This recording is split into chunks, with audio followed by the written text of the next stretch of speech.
We go overseas now to the wave of demonstrations for democracy. They are spreading most recently to Bahrain, the postage-sized nation where today 3 demonstrators were killed and hundreds injured. And Miguel Marquez was there alongside the protesters last night as police moved in against them all, and he tells us about it. Down but not out, the people of this tiny kingdom gathered at the one place they could today, Manama's main hospital. We went there too. A sobering tour. The injured lay everywhere, room after room, floor after floor. We were sitting peacefully, sleeping. Most of the people were sleeping at this time. Hospital officials told us the government held back dozens of ambulances, not allowing them to collect the injured. It's simply inhuman.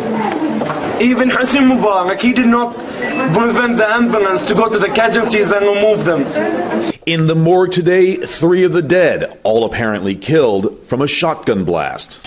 Pearl Square last night, about 1,000 peaceful protesters were keeping vigil. Men, women, even children. They had settled down to sleep. And then, a little after 3 a.m., the military swarmed in, firing volley after volley of tear gas, rubber bullets, and shotguns directly into the crowd. I was there reporting for ABC News Radio. There are whole gangs of police officers moving in a line to clear the square forcefully. The protesters are now starting to move back toward the military, and they are in a complete fight right on the street. Then security forces turned on me. He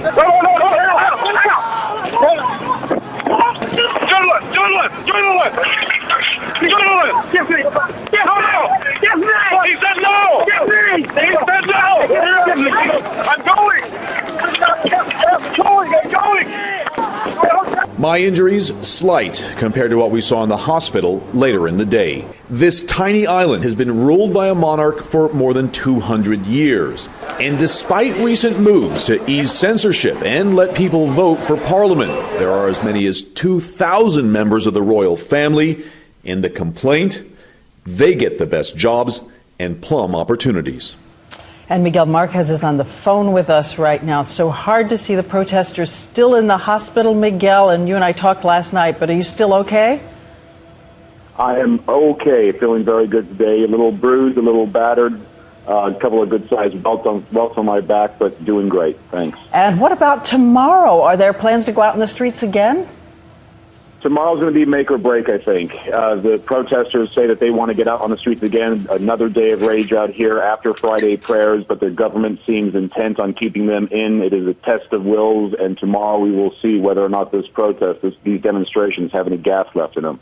Well, take care, Miguel, and thank you for phoning in to us tonight.